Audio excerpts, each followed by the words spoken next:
Empezamos a desglosar algunos de los temas que recién presentábamos al inicio del noticiero y lo que presentábamos en la apertura, la columna Amor por el Dato de Jorge Fernández Rojas, director periodístico de Unidiversidad. En la Semana de la Memoria todo concluye el día viernes 24 de marzo, día feriado en todo el país, por la conmemoración del Día de la Verdad, Memoria y Justicia en todo el país, recordando y reflexionando la época, una de las épocas más duras y más oscuras de la República Argentina, la última dictadura militar. Jorge, buenas noches, buen miércoles, ¿cómo andás? Nato, ¿cómo va? Buenas noches para todos. Feliz otoño, porque no nos hemos visto antes. Exacto. Pero estamos todavía a tiempo de celebrar el inicio de esta época tan característica para Mendoza, ¿no? Para el paisaje mendocino. Bueno, aquí estamos, sí señores, así como vos lo decís. Mirá, hay distintas formas de titular este espacio, que es nuestra columna, es APD, Amor por el Dato, ya lo hemos dicho, pero vamos a ponerle un título que sea representativo de la época.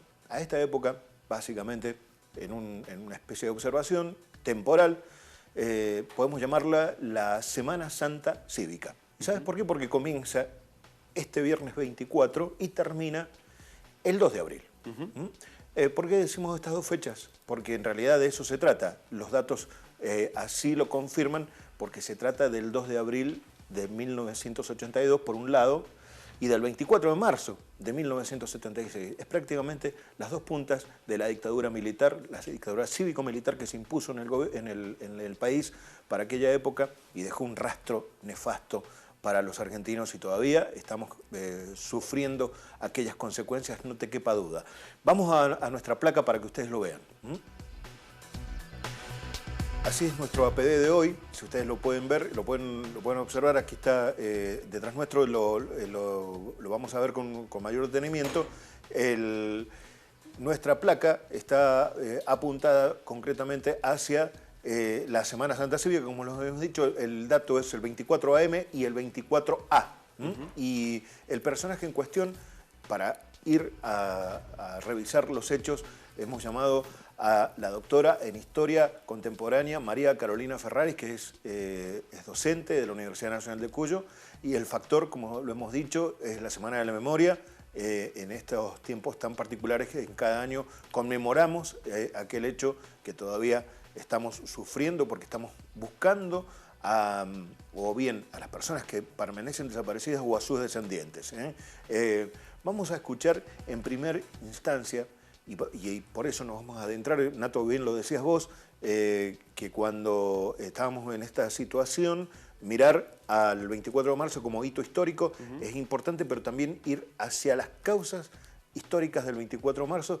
Por eso le preguntamos a Carolina Ferraris sobre esta situación, qué significaba históricamente el 24 de marzo de 1976, y aquí respondía ayer en una charla que tuvimos extensa la doctora. Escucha.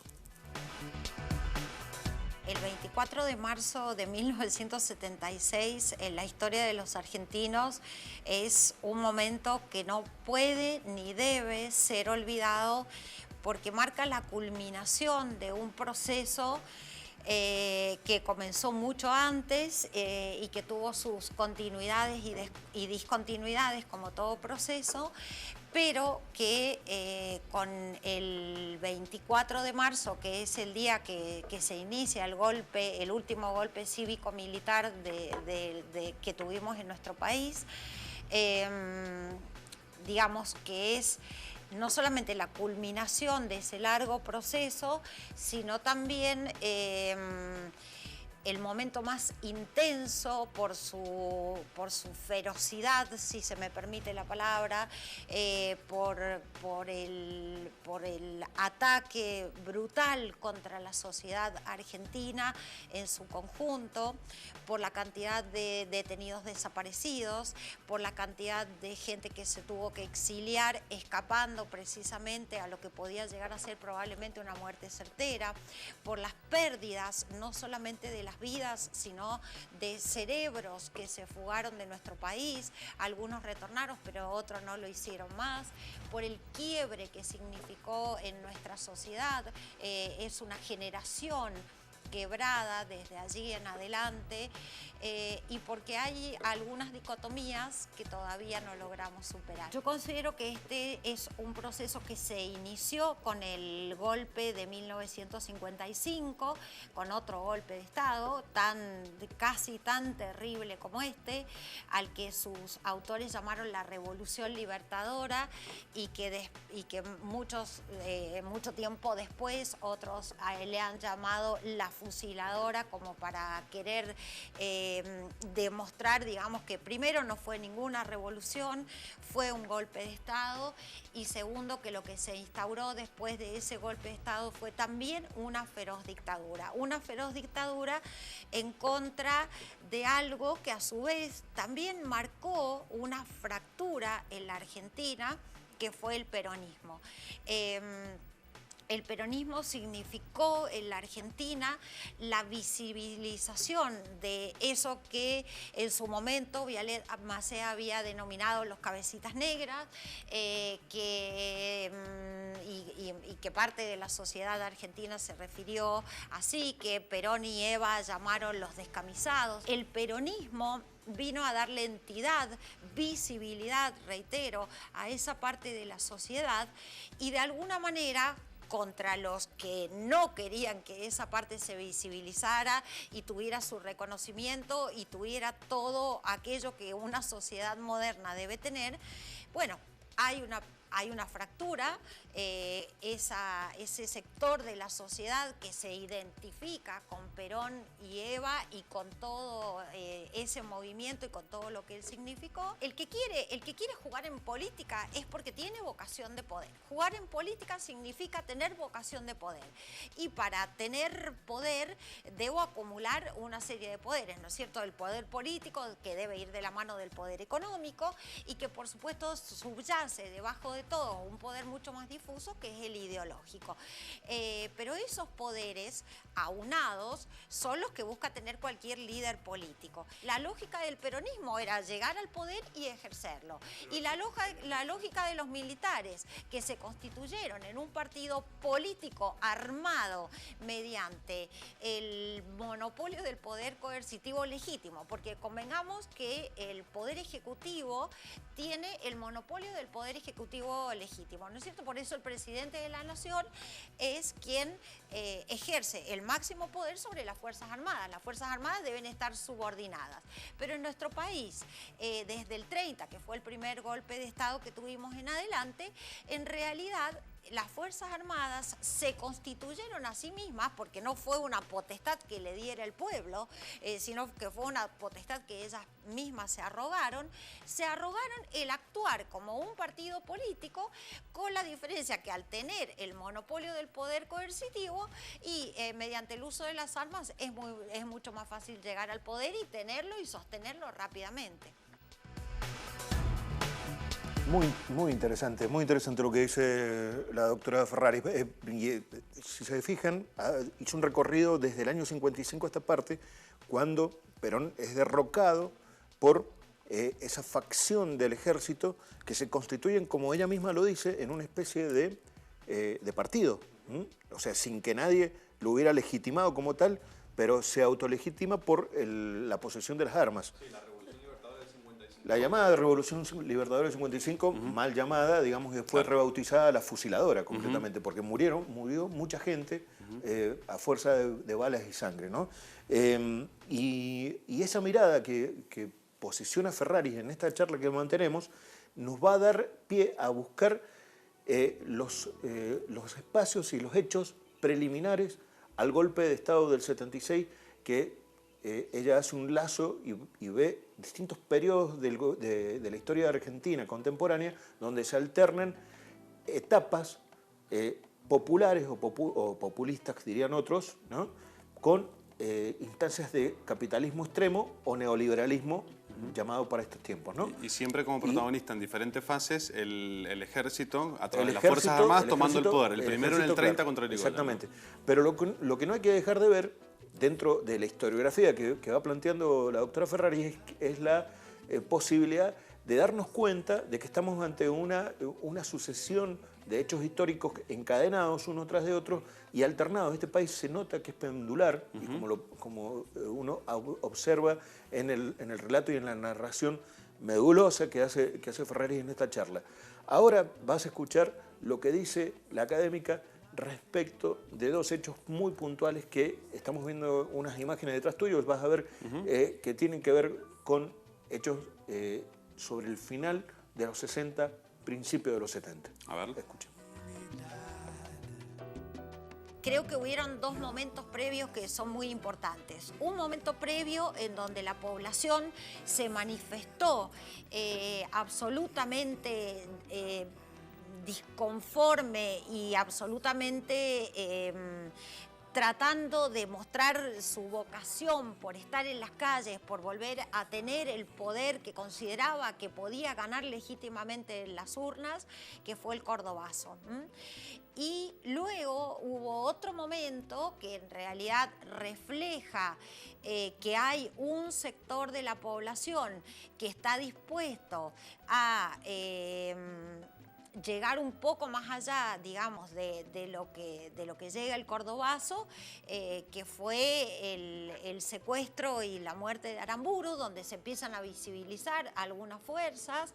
En ese momento se hace visible algo que estaba casi latente, digamos, pero que ya estaba existiendo, que es una rama del Partido Peronista a través de Montoneros. La legalidad de este proceso, por supuesto que es cuestionable, pero lo cierto es que el proceso se visibilizó.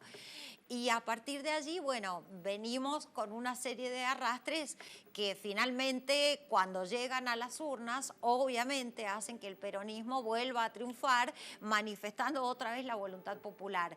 Y lamentablemente, bueno, los sucesos que vinieron a continuación y que culminaron con esto que hoy estamos trayendo nuevamente a la memoria, que es el 24 de marzo de 1976. Alfonsín fue, digamos, el gran líder democrático de ese momento. Digamos, lo que preveía una parte del peronismo, que era el retorno del peronismo, bueno, finalmente no se verificó.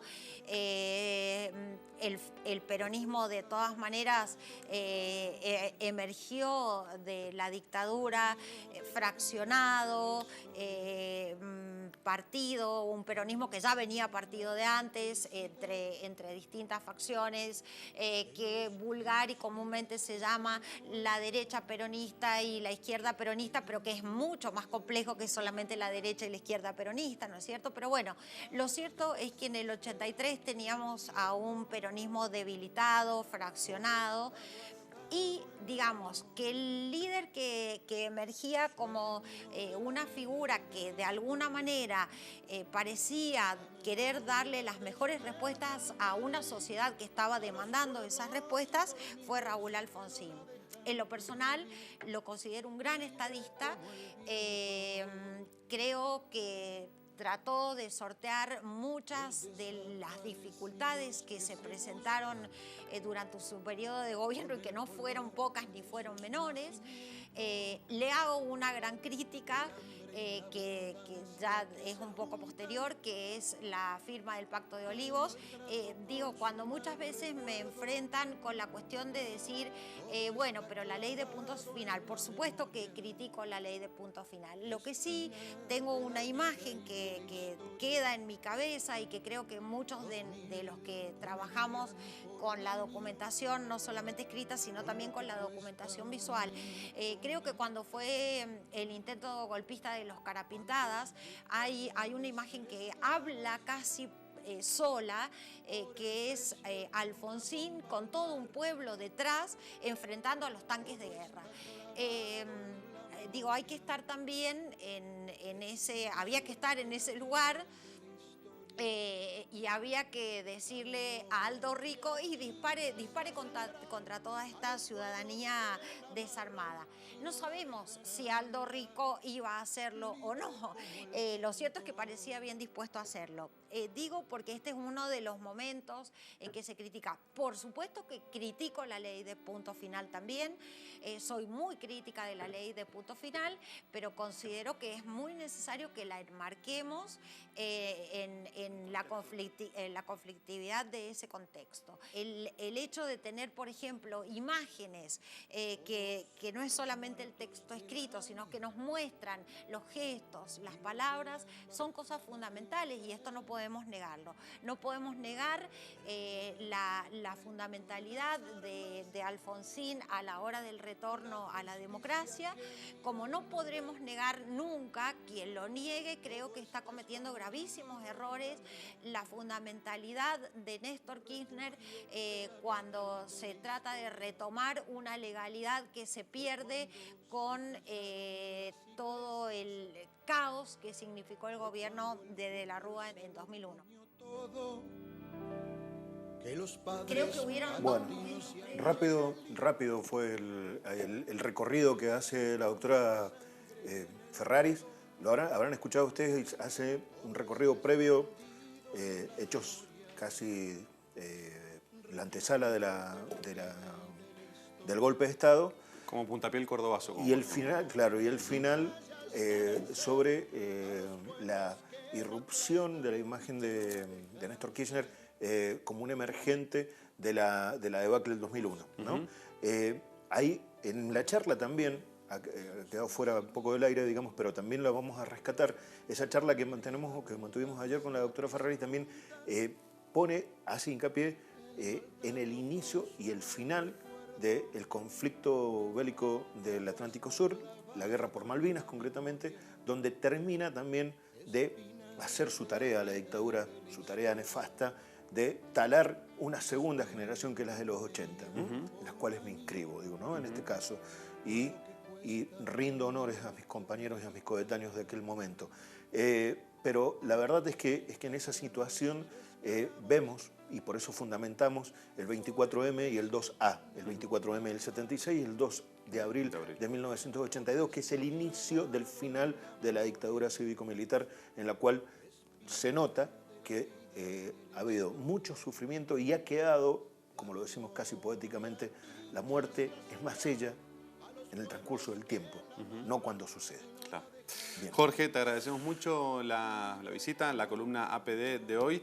Decirle a la gente que vamos a estar pasando durante el noticiero información también sobre las actividades en la provincia de Mendoza en la Semana de la Memoria y destacar siempre, como lo hemos hecho con Jorge, lo que es el ex-D2, el Espacio para la Memoria, el mayor centro clandestino de tortura que funcionó durante esta época que acabamos de abordar, y bien lo hicimos con la doctora Ferraris en el contexto histórico, pero obviamente Mendoza estaba mezclado en todo este terrorismo de Estado de esa época y todo se centra un poco como para tomar un emblema de lo que fue eso, el ex-D2 y el centro de tortura, ¿no, Jorge? Así es.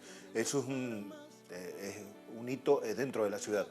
Y está a muy pocos pasos de cualquier lado del centro y es una cuestión de centralizar, digamos, la atención allí. Seguramente que el 24 de marzo, el viernes próximo, habrá un paso de esa marcha ya tradicional que se hace todas las tardes.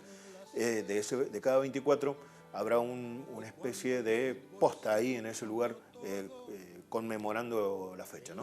Que culmina en Casa de Gobierno. Jorge, gracias. Nos veremos. Nos veremos la semana entrante. Hacemos pausa, la primera, y ya venimos con más información. Todo está escondido en la memoria, refugio de la vida y de la historia. La memoria estalla hasta vencer a los